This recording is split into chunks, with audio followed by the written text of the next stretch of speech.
Look at me, not forgetting to press record. All right, sorry I ran a couple minutes late. Like a lot of people are jumping on.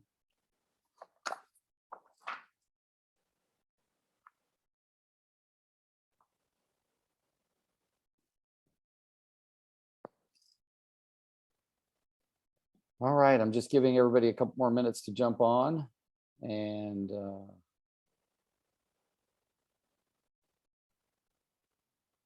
right. Okay, a lull in the entrance. So good, I'm gonna get started. So everybody knows today is the first Friday of the month. And on the first and third Friday of every month, we do something called a free Friday coaching call. That's what today is. That's what this call is, 9 a.m. Pacific time. And it's on the first and third Fridays of every month. A lot of times I'll get text messages from people saying, hey, I'm on that call and you're not on there. And I'll say it's the fourth Friday or it's the fifth Friday, but it's the first and third Fridays of every month. And I'm happy to have you guys on here. Now, this call is for anybody from any company. We are company agnostic, meaning we don't discuss companies, we don't discuss recruiting, and we don't sell anything to anybody.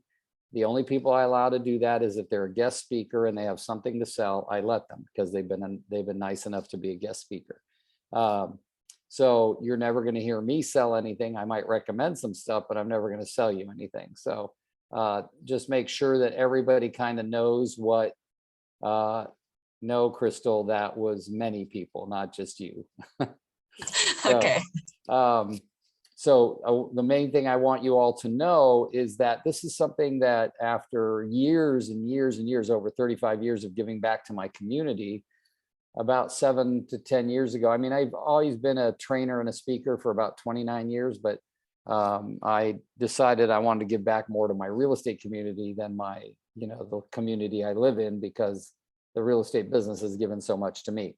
So these calls started at the request of a few friends back almost 5 years ago. And we used to do them every Friday for a while. And then it just got where I was doing them at 2 a.m. from Sweden one time, and I did them at 3 a.m. from South Africa on that time zone so that I could be here at 9 a.m. And I just said, I think it's going to be better if we just do a couple times a month and everybody can jump on. So everybody's welcome, and we encourage you to bring other people. A lot of times we're discussing subjects that are not specific to real estate or even to sales, but more are specific to life in general. So today we're going to talk a little bit about communication mastery and understanding communication at a high level. Now my wife and I teach a good 2.5 hour class on communication mastery, and we're not going to do that today, but I want to give everybody some tips on communication since this communication could be the link that makes the difference. So I'll give you an example of something that just happened last night at about 10:30 p.m. Pacific time. I'm driving home from some late appointments, and I had scheduled with a friend of mine to help some people see a house. And she was kind of struggling in the real estate business and didn't have any clients. And I said, here, I need you to just get this door open for these people. And I said, I want you to do all your homework before we talk at 10:30 on Thursday night, because she was showing the house today.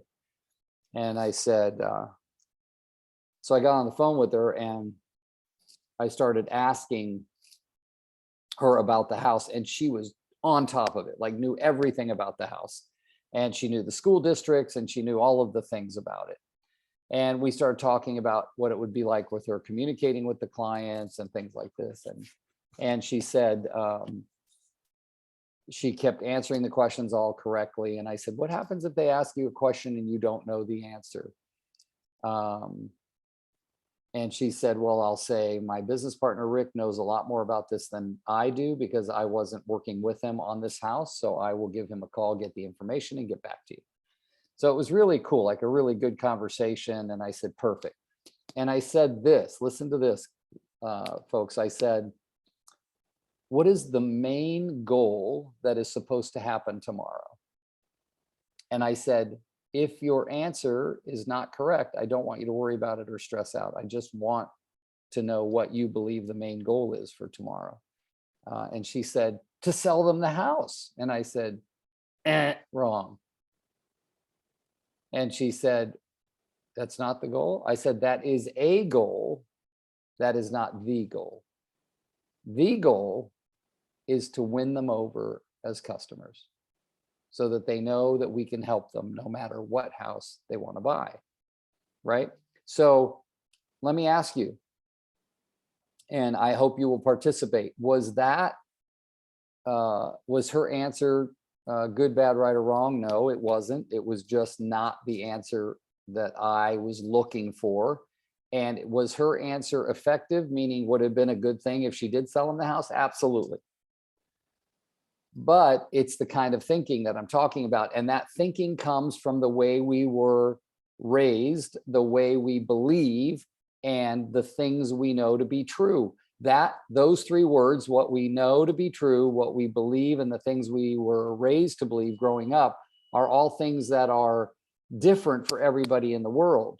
So the reason I say that is when I was talking to Janelle yesterday evening, and I said that, she had a completely different perspective because she had been trained by other agents also, not just by me. And she said, oh, if I had asked that question to so-and-so who used to train me, he would have said the answer was to sell them that house. So the main thing that you need to understand is, first and foremost, there's no good, bad, right, or wrong. There's just what works and what doesn't work, right? The idea of getting somebody off of, let's say, a sign call or a cold call or a open house or anything, is to create a relationship such that one day they will use you and your services. Would you agree with that? Anybody want to chime in? Nobody wants to chime in. Okay, so most of you have heard, and some of you have heard me talk about behavioral styles, behavioral assessments. Probably many of you have heard of these things called a DISC, D-I-S-C. And if you haven't had an experience with it, there's things called the Enneagram. And then years ago, there was Myers-Briggs or Briggs-Myers, whatever they called it. Those are all behavioral assessments, trying to use sociologically researched questions to determine how you tend to behave in stressful or under pressure situations. Okay. So I hope, by the way, if you like this subject, I'm going to kind of go through it, that you'll rewatch this. These videos are placed into YouTube. If you are on the email list, you get it. If you're not, you can always just search YouTube for Rick Jiha and you'll find this list of all these free Friday coaching calls.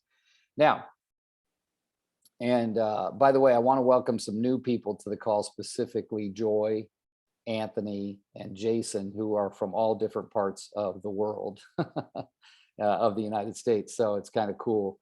But I think possibly first time for any of them, I'm not sure. But anyway, so let me go on. Now, the idea of behavioral assessments, meaning taking a human being and deciding that they fall under one of four behavioral styles. And by the way, notice I said human being. I didn't say American. I didn't say, there's no delineation other than you be human. One of the things that's very amusing to me is when I'll go to New York, people in New York say this a lot. I don't know if I have any New Yorkers on here, but you know, I was married to a New Yorker for 22 years. And well, you know, people would say, us New Yorkers, you know, we just do it this way, you know, us New Yorkers. Well, guess what? People are people are people. The four behavioral styles relate to people in New York and everywhere else. All right. And when you're talking about New Yorkers being more direct or more crass or more whatever that I've heard people tell me, yeah, the thing is that there is the fact that people are always going to behave a certain way, and your behavioral assessment is created by the time you're in your mid-teens, like 14 to 17 or 18, based on, listen to this, based on decisions you made about yourself based on emotional reactions you had to things that occurred in your life. Let me explain this to you. I read a story many years ago about the two kids who were raised, two boys, raised in a very sexually, verbally, and mentally abusive household. Okay? The parents die. One boy ends up in his 30s in jail for murder and drugs.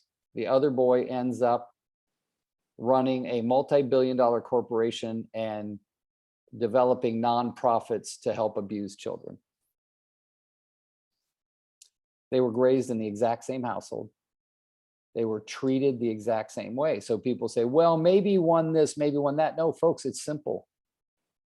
Everything is based on what decision you made based on that reaction to that emotional condition. All right. So they made different decisions. The two boys made completely different decisions about what it meant to be mistreated by their parents and what they were going to do as a result of it. You might go, well, wow, that seems pretty adult for kids. Well, it doesn't necessarily happen as a kid, but you start formulating decisions. In other words, one could say it become like a victim mentality. Oh, people hate me, I'm not worthy. And the other could say, well, I need to get myself in an environment where I'm not treated like this. You get what I'm saying? So there's a lot of things that happen in the world. And a lot of us will say, did you see what happened to me? Instead of, this is what happened, it happened, and this is what I did about it, or this is how I reacted about it. And you might go, well, Rick, this is really interesting. And what the hell's it got to do with real estate? Patrice, it's good to see your face on the call again. It's been a long time. I missed you. So what it has to do with real estate is this. What are we in the business of doing? We're communicating with people who, guess what? Have reactions and decided things about themselves based on emotional events. And you never know if something you said or did or how you did it, even if it had nothing to do with what you said or what you did, but how you did it could trigger a behavior that arose from something that happened in their childhood. And what I mean by this is we have to be all things to all people. We have to meet people where they are and not have them meet us where we are. When I was talking to Janelle last night, I said, you got to relax. I only want to help you. There's times Janelle has called me and I'm freely using her name because nobody here knows her. One person knows her. Yeah. Cindy knows her. But she said, well, I'm intimidated by you. And sometimes it makes me react differently. I said, okay, good. Thanks for being honest. Why are you intimidated by me? She goes, because sometimes you're very direct. And I said, I know what you're talking about. That's what my wife calls Rick, the AA version of Rick. And she goes, what's AA stand for? I said, Angry Arab. And, you know, my wife says, am I getting the loving Rick today or the AA Rick? And that is like when my temper becomes short, my nationality is Lebanese. So I'm from the Arab nation, so to speak. So she'll say that's Rick's Angry Arab, you know, version of himself. So what I realize is, you know, I know that I've had other people tell me my eyes get big, I snap, I do all these weird things. So, but the idea is, if you think about it, Janelle taught me a lesson on how I could meet Janelle where she was instead of expecting her to meet me where she was. And she wasn't a client. She's just a friend of mine who's a real estate agent. So the thing that we could do differently is understand our behavior and understand how we can communicate with other people in their behavioral language. So a couple of things I'm going to ask you to do is first, I'm going to ask you to consider what is the act of love that you show to people you care about. Everybody shows it in a different way. And I'll give you an example. I want to hug people and tell them how amazing they are. That's how I show love. I know other people, when they show love, they want to do things for them. They want to give them, you know, they want to do acts of service, right? I know other people that when they want to show love, they give gifts, right? Or others, the way they show love is by spending quality time with people they love.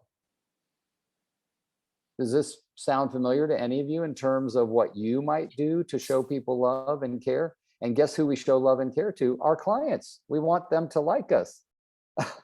I love what Anna said. I want to feed you. Yeah, a good Italian girl. She wants to mangia, So that's when you think about that, what is the way that we mostly treat people? We mostly treat people the way we want to be treated.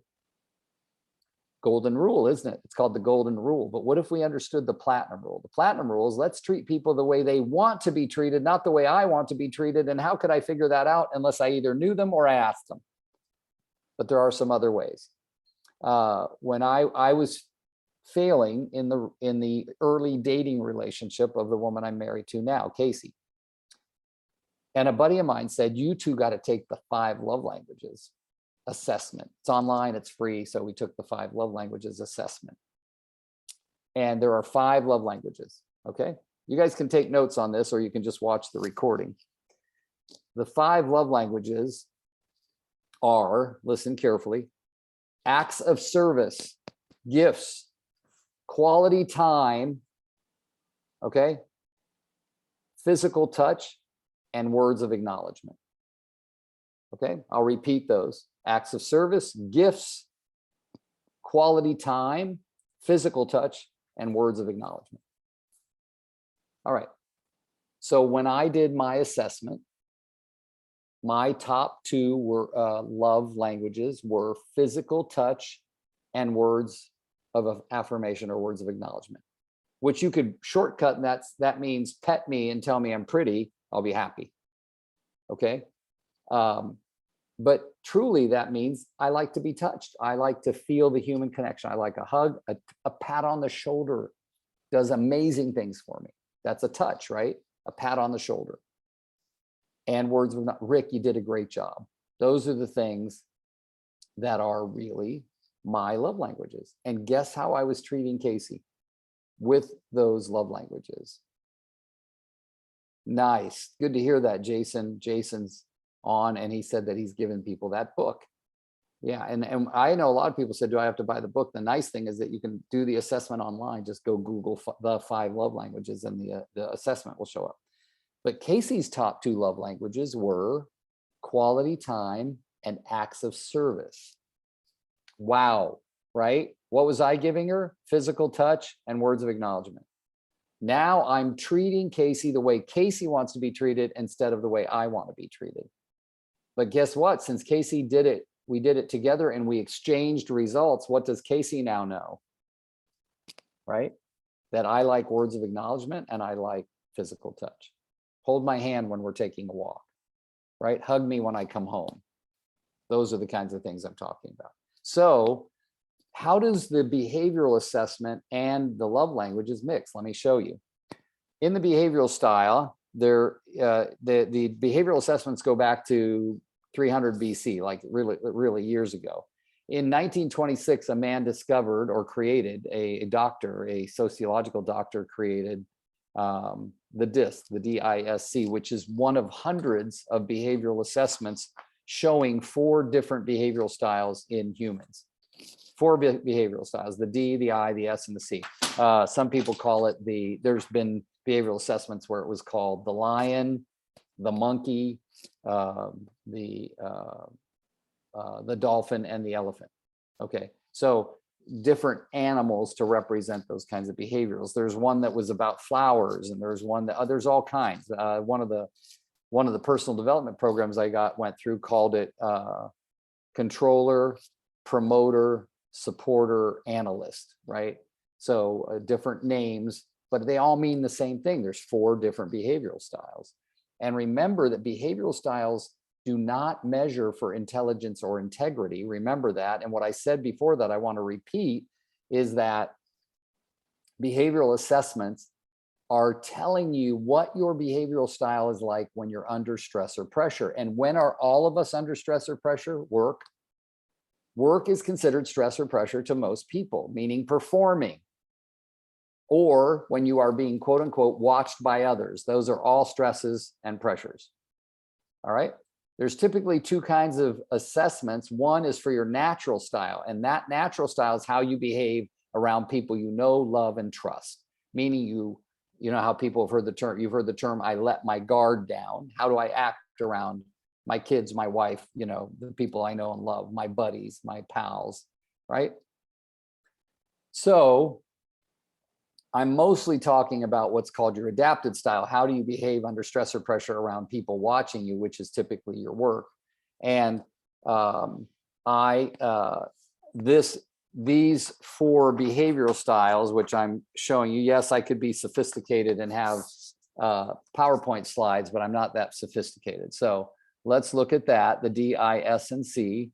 And remember, let's go over these really quickly. So I want you to take notes, and I'll do what I can to add them to here.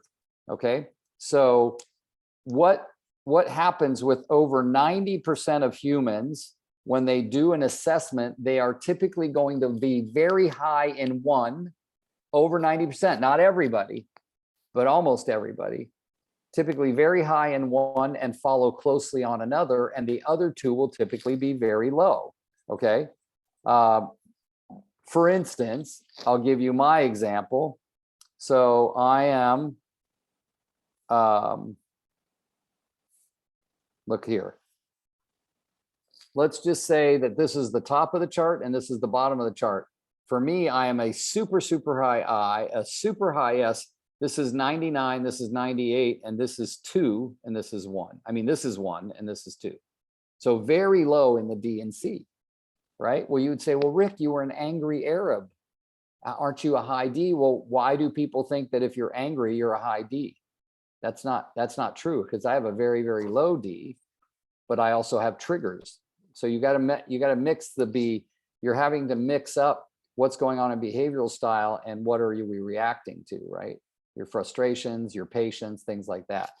But I'm a super high S. Now let's go over this really quickly. I'm going to write this down right here. 3, 11, 69, and 17. Okay. So look what this is. And I'm shortcutting this. Let's see. People assume also have to be a high D to be successful in real estate. Well, that part was infiltrated by people believing, and I'm going to get right into that, Anna. So it's a really good point that you brought up. But look at this. Notice the numbers, guys, that I wrote under each. Anybody want to take a wild guess as to, if you add up those numbers, you'll probably figure out what I'm doing, but what it represents. Anybody really quickly? I'm not percentage. Yeah, thank you, Manny. It's the percentage of the humans that lead with a D are 3%. The percentage of humans that lead with an I are 11%. The percentage of humans that lead with an S is 69%. The majority of the world is an S. And then the percentage of people who lead with a C is 17. Now, let's talk about what they mean, right? The Ds are driven. They're dominant, assertive behavioral styles. Driver, dominant, assertive behavioral styles. Okay. Remember, it's a behavioral style, right? It's just the way we act under stress or pressure. Ds want to get stuff done. Let's just get stuff done. Ds do not have any fear, but they do have a pet peeve. Guess what their pet peeve is? Don't waste my time. Don't waste my time. So when a D asks me, if I know a friend of mine is a D and they say, how was your weekend? I go, great. How was yours? Because what? They don't like their time wasted. They don't like a lot of words. They don't want to hear a long story. But what is my natural tendency? If you ask me how my weekend was, I'm going to go, you got an hour? I'll tell you all about it. Right? Because I'm a high I. I is interpersonal, influential, social. Ds have no fear. Remember I said they speak loud and fast, but very quick and to the point. Is, they speak loud and fast. They're interpersonal, right? Influential and social. That's what Is are. Interpersonal, influential, and social. They want to say a lot. They want you to love them. They want to love you back.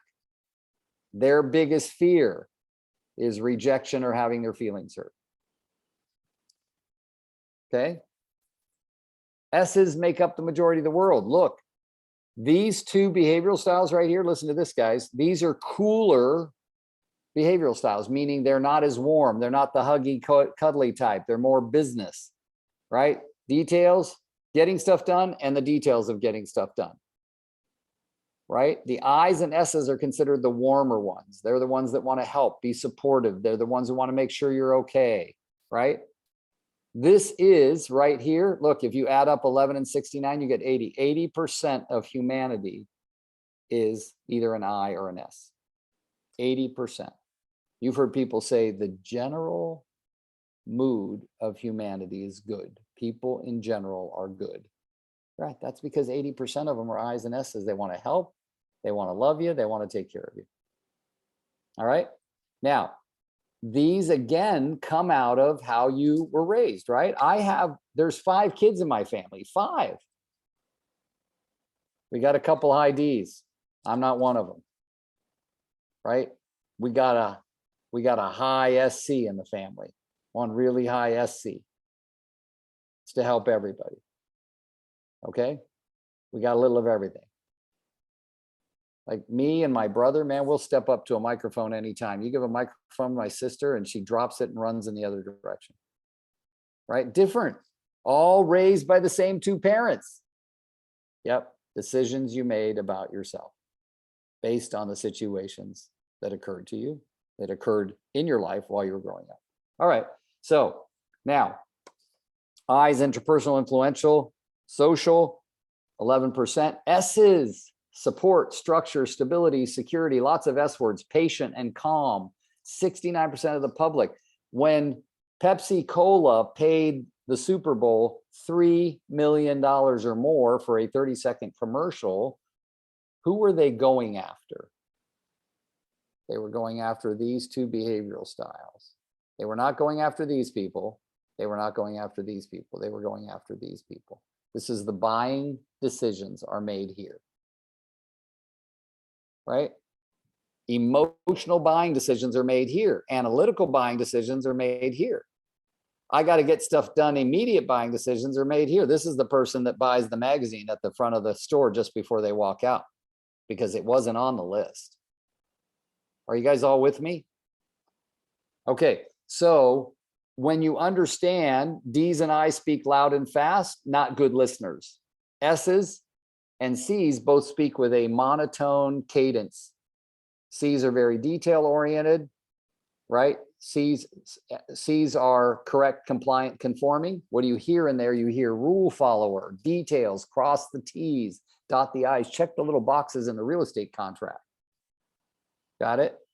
So C's biggest fear is criticism. They don't like to be criticized. They go, what do you mean? I did all this work. I did all this research. I know my answer's right. They don't want to be criticized. S's don't like change. Well, look for a minute, folks. If they don't like change and they're 69% of the public, what's that say about your buyers and sellers? They're going to buy a house, sell a house, move into a house, move out of a house. That's all change, folks. Are we meeting people where they are? Are we watching our language? S's are great listeners, but they don't speak up much. So we got to dig out of them. Okay. C's will speak up when they want more details. What's the square footage of this house? When was the roof replaced? Do you know if the roof was done with permits? Why does this door squeak? I've opened it and closed it 38 times. It's still squeaking, right? The I's like, oh, looks like everybody had a lot of fun in this house. I want to buy this house. Do you know how many times I've held an open house in my early years in the 80s and 90s when somebody would come in and go, wow, honey, I want to buy this one. And then the honey would be some other behavioral style like a C or D and go, don't you think we should look around and see the whole house first, honey, before we decide we're buying it? Right? So there's kind of this different thing. I'm a high IS. Guess what high IS men like? Well, I know many IS men like myself who have married powerful high D women. Yeah, I've been with 3 of them. So all I'm saying is that there is behavioral things that happen based on us wanting to fulfill what's empty in our life. Like I'm a super high S, my wife is a super high D followed by a high I. All right. But I would know most people don't see this I in her until after all the work's done. Because once everything gets done, now I can relax and be my I. So, all right. A lot to absorb there. But one of the things that I need you to understand is If I know my behavioral style, then I know why I react certain ways, right? If I know that I'm a high I and a high S, I know that I don't like rejection. I love being hugged and being told that I'm good. I want to help a lot of other people. So what do I start to know about myself? That sometimes my desire to help other people, and think about this for all of you right now. Think about this. Is my desire to help other people overriding my commitment to take care of myself and reach a certain level in my life and my business? Whether that's my weight, my health, my diet, my number of leads I generate, where am I allowing my decision to help others keeping me from having what I have in life, what I want to have in life? Now, remember, this is a very important statement. I hope you'll write it down. Just because I want something more or different in my life doesn't mean that what I have now is bad. Does that make sense to a lot of you? So the reason I love talking about this is because I want us all to walk away from this call, including me, because I struggle with this stuff every day. Deciding, am I meeting people where they are, or am I reacting to people based on where I am? And we all do the latter more than the former, even if we're coaching on it like I am. Okay? Like, it's time for us to take notice, be aware. I was listening to my coach training call every Friday morning, 7:30 to 8:30 a.m. Pacific. I'm a coach for a company called Workman Success Systems. All the coaches, almost 100 of us, get on a call every Friday morning. And everybody talks about the challenges they had with their clients and how they could be a better coach. And today we talked about it for this one lady who she swore her coaching client didn't like her. So she addressed it one day and she said, well, you asked me to do things and I do them. And I never get a thank you from you. Right? The coaching client was a high IS. The coach was a high D, a DC. Not a lot of warmth, more detail, more drive. Not a lot about love and hugging, cuddling, taking care of you. But in her mind, in the mind of the coach, I asked you to do something, you did it, end of stuff, we're done. But a 2-second response, meaning quick email saying, thank you, got it, made all the difference in the world to the coaching client. Who's right? It's not about right or wrong. But our job is to get a coaching client, get them to coach to where they want to go and not lose them. But we were about to lose this coaching client just because the coach didn't reply to an email. Every time she asked for something to be done and the coaching client did it, all she wanted was thank you. Thank you for doing that. All right. So how can we communicate with better? Well, you're going to start noticing people's love languages. You guys notice, for instance, the color shirt I'm wearing today, right? And you might say, well, that's silly. Anybody can wear any color shirt. Absolutely. But a lot of high Ds will not wear a lot of colorful shirts, right? I love it. I was watching a series about a lawyer, and they showed a scene where he opened up his closet, and it would have driven me crazy to open up that closet because all there was in there was black, gray, and blue suits, right? If you open up my closet, every color in the rainbow and colors you've never even seen before are in my suits and my jackets. And I was like, what, why? I'm a high I. And you go, well, does the high I make you dress loud and buy colors? No, that's just my desire is I like colors. I like vibrant things. Even in the paintings that I've fallen in love with over my years were from painters who used vibrant colors in their painting. It's weird, but it's happening, like it's consistent in my life. So that's, you have to decide what are the things I like, but remember that I have to keep them in check because that's what I want for me. And if I want to be a great communicator, so I start saying, I'm looking at body language, I'm listening to their cadence of their voice, and I can start to learn to know who I'm speaking to. So I go to a listing appointment. This is many years ago. I'm going to tell you this. This is 2002, shortly after I learned all of this about this. And I go into the house, the thing I always do when I go into a house is I have my stuff and my keys from my car. All right. The first thing I want to do is set my stuff down. Hi, Mr. and Mrs. Seller. I'm so glad you invited me here today. Can I put my stuff down, grab my yellow pad, and have you guys take me on a tour of the home before we do anything? Okay.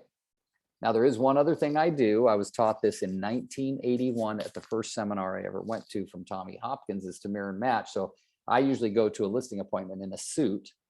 Okay, not always a tie, but at least a suit. So if I get there and the husband is super casual, maybe wearing shorts or a t-shirt, and the wife's wearing sweats, I'll say, would you be all right if I take off my jacket and roll up my sleeves? And they'll go, no, that'd be great, relax. Because what am I doing? I'm trying to mimic and match, mirror my clients, right? So I'll take my jacket off, roll up my sleeves so I seem more casual. And sometimes I'll even untuck my shirt, okay? To make them feel more comfortable. And you can do this by one thing. And you might say, well, that's you, Rick. You've been selling real estate for 42 years. No, it's observation. Be aware. And then as I'm doing that, and I've asked this question, I put the stuff down, and this is what the wife said. Well, I've got a few things to do right here, honey. Why don't you take them? In exactly that tone. Now, because I'd been studying this now for a year and a half back then, it's over 20 years now, I say, oh my God, the wife's a high D. Now I know when I speak to the wife, I have to speak loud, fast, and direct, and she'll hear me. I know this already. The husband says, okay, honey, I got it. Now, instantly I listen to the cadence of his voice. Definitely not a high I or high D, because he go, gotcha, babe. I'll take him down the hallway and show him the house. That would be more of an I, right? Like, you know, but he was very cadenced in his voice. And he goes, come on, Rick, let me show you around. Not a lot of enthusiasm, no ups, no downs. That's S's. S's emotions stay pretty much right across the middle. They don't go up too much high or too much low. And then when we got down the hallway and I was going, you know, I'm a high I. I'm looking at all these pictures of the family. I'm going, wow, looks like you guys have had a lot of fun since you've been in this house, right? And he goes, yes, we've really loved this house. What do I know about S's? Selling your house and moving, especially a house that you've had a lot of fun in, is a change that is uncomfortable. This is why when I don't show buyers property much anymore, other than once in a blue moon. Like I have some friends here visiting us at our house, and they're realtors this weekend, and they want to go look at houses in this area that we just moved to. So obviously I'm going to show them a house, but he's a realtor. I don't need to worry about it. But what I'm saying is, when I used to show houses, knowing what I know today, you know how you go down the hallway of everybody's house, whether it's a small condo or a mobile home or even a big mansion, people usually have family pictures down the hallway. Just pay attention to how your buyers react to those family pictures. And that can give you an indication, because if they're like looking up at the pictures with a big grin on their face, they're probably a high I. If they're going down the hallway like this, zip right to the bedroom, they're probably a D. If they're an S, they're probably looking up at the pictures with not a lot of emotion on their face and thinking to themselves. A lot of times S's move a little slower, believe it or not. I's and D's are very urgent, right? So those are things. You ever been on the freeway and you see your exit coming up, and all of a sudden you see this long line of brake lights, and all of these people are waiting to get off at your exit. So you quickly move to that right lane and slow down. Well, guess who does that quickly move to the right lane and slow down? S's and C's. The D's are like, hey, stop it in that. They get one lane over or 2 lanes over, and they hit the gas, right? And they take off because they're looking for the butting in right before the exit. Look at Patrice nodding. Someone did that to you yesterday, didn't they, Patrice? Right? So now, 2 different ways. The D just looking for that opening and butts in like this, right?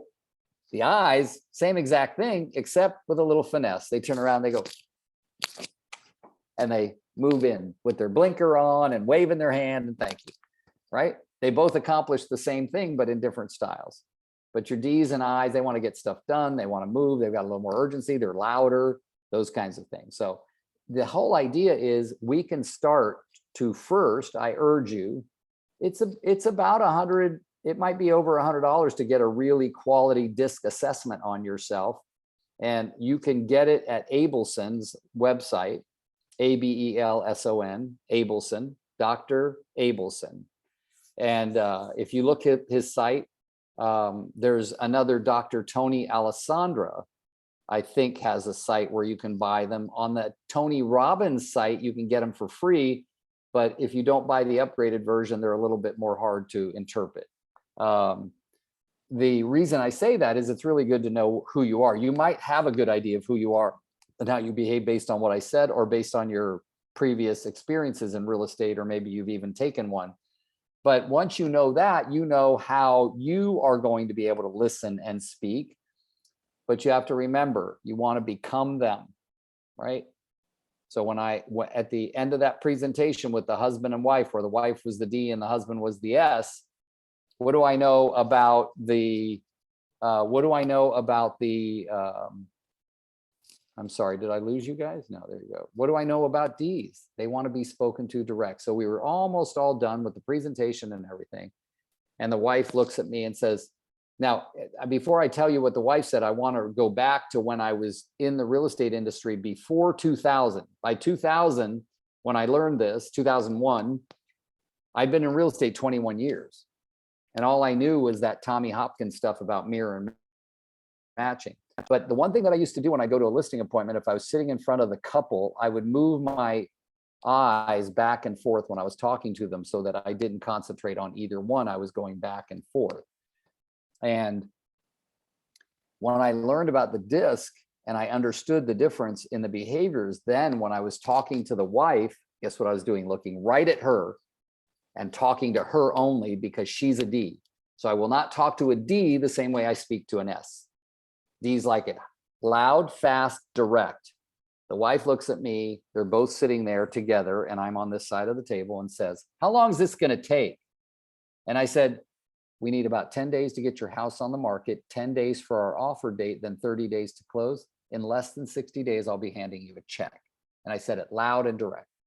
And then I look at the husband. What do S's? S's are cadence. They hate change. And I say this to him with a different voice. I go, and Tom, I promise you it's going to be fun and uneventful, and it'll be easy to do. Why did I say that? I want to make sure he has no fear of changing and all of those things. So we're going to address people in a language that they'll hear. Sometimes the language is your body language. Sometimes it's the cadence of your voice. Sometimes it's the pitch of your voice. You never know. Okay. The other thing that is very common for D's and I's is to have busy brain. That's what makes us bad listeners. We might hear the sound of them talking, but not have listened to what they were saying, because in our brain, we're going, as soon as they shut up, I'll say this. And if that's going on in your brain, you're not actually hearing what they're saying. So again, if we're going to meet them where they are, we might, if we hear they have a cadenced voice, we might want to write notes down and listen in detail to what they're saying. And if you write notes down, if you literally do the act of taking a piece of paper to write notes down, you automatically are engaged in what they're saying because you want to write it down. So your brain stops saying, I hope they'll shut up soon so I can say what I want to say. Your brain will stop saying that. And Anna is saying, is it worth becoming certified in disc training? It is, depending on how much you need to use this. If your daily activities are being a real estate agent, I don't need that you think you need to become certified, but if you're running an organization of people, teams, like you are, Anna, I would definitely say that would be a very vital thing, because you can teach your groups. If you're certified in disc training, what Anna means, and Anna's visiting us from the Philly area, what Anna means is that if I'm certified as a disc trainer, I can have access to discounts on giving out the tests, the assessments, excuse me, don't ever call them a test because that makes people weird. I love when people take the assessment, they go, did I get it right? It's not a good, bad, right, or wrong thing. It's just what your behavioral style is. And there are companies and people out there who have led us to believe that you are more likely to succeed as a real estate agent or as a commission salesperson if you have a particular behavioral style.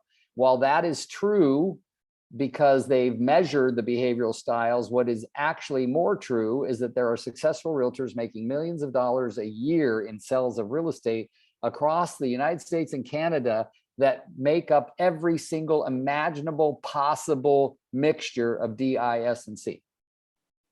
You know what the difference is? Not their behavioral style. Behavioral style is a natural reaction. It's not a mental choice. It's a natural reaction. So guess who is most likely to lead generate of all the behavioral styles? And several of you I know the answer to this. Come on, speak up. Not in the chat, just let me hear your voice. Who is most likely of the D, I, S, and C to lead generate? High Ds, but consistently high Cs. Okay.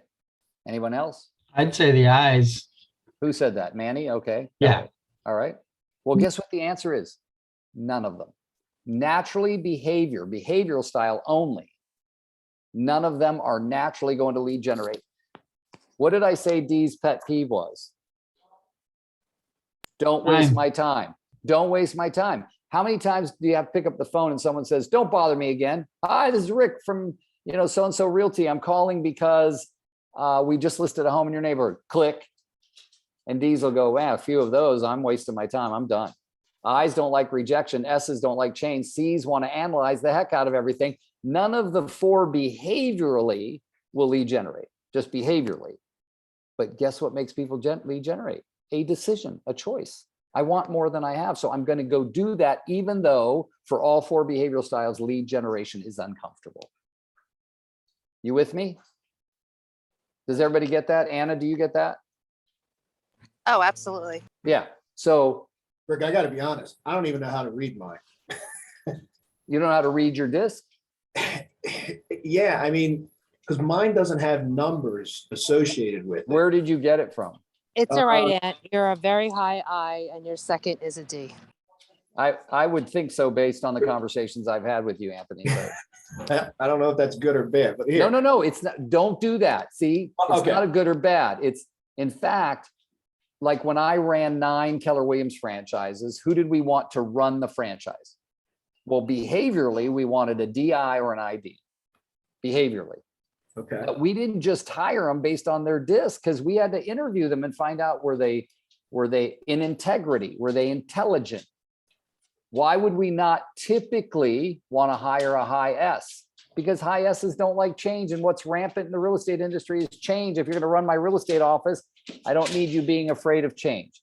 But again, we never hire or fire just based on a disc, period. And that's the trouble, is some people do. And it's going to bite you in the butt every single time. Because if I want to hire an admin, look at all the different producing levels on here, right? Like, I know Joy in Southern California is probably going to have an admin soon, if she doesn't already, based on her production. And if I told Joy, well, look, the ideal behavioral assessment for an admin is an SCI, meaning leads with the S, follows with the C, and has about a midline I. I wish I could share this picture with you. It looks Yeah, like go ahead. You can share your screen. But Yeah. anyway, so if I told Joy that she needed an SCI as an admin, and she said, oh, I'm going to go, oh, perfect, this is great. Let's see. Yeah, so you're exactly what she said. You're an ID. Okay. So now look at your S though. Your S is just a little bit below your D, and your C is really low. So I'm going to thank you for sharing that. So guys, this is, I don't know where you took this, but it does show your levels with, let's say that far to the right would be 10, right? And down to the bottom would be 1 or 0. But you're a DI, but you have a significant amount of S, which means you also want to be very supportive to people. But between your I and S, Anthony, you're probably, like, if I talk to everybody about what they like about you, they would probably say he's so helpful and he's so kind. Do you get a lot of that? And I want you to be honest, but being humble.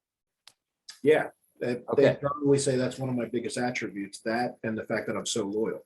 Yeah, there you go. And that is because your I, your D, your S is still pretty darn high. Now, one of the things that Anthony has that I have, guys, is he has a very low C. Very low C. So what is a high C? A high C is correct, compliant, and conforming. And what did I say about a high C? They're rule followers. So what would a low C, like a ridiculously low C, like his is down at the basement like mine, that means he's a rule breaker. And sometimes rule breakers come across like a high D. You're doing it that way? I don't care how you're doing it. I'll do it my way. That's what a low C is. That's not a high D. It sounds like a high D, but it's just a low C. You get it?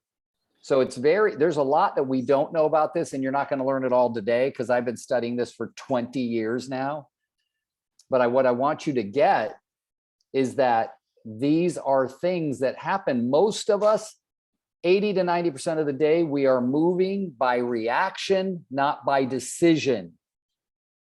Once you realize that you don't have to be a victim to your behavioral style, you will be able to communicate with people at a much better level because you're deciding how you will communicate, not reacting into communication.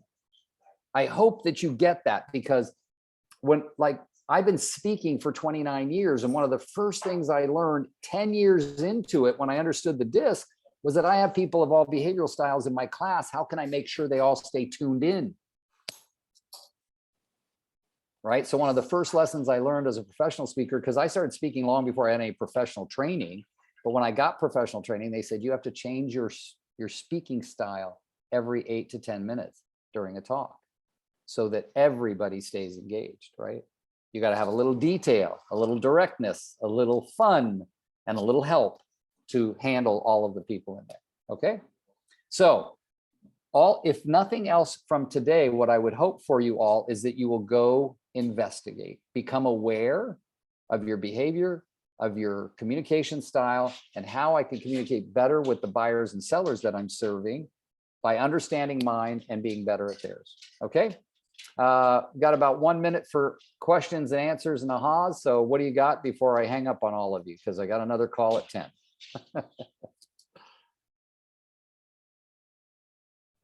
I'm good.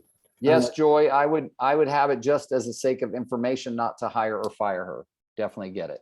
Okay. And yeah. So guys, look into this. Let it become like a thing, and then come on to future calls and raise your hand and ask. Okay. It's good stuff. So thank you guys all for tuning in. Have a great weekend. I hope to see more of all of you soon in the future. We will be back 2 weeks from today on the third Friday of the month. So don't forget that. Okay. See you guys then. Bye, everybody.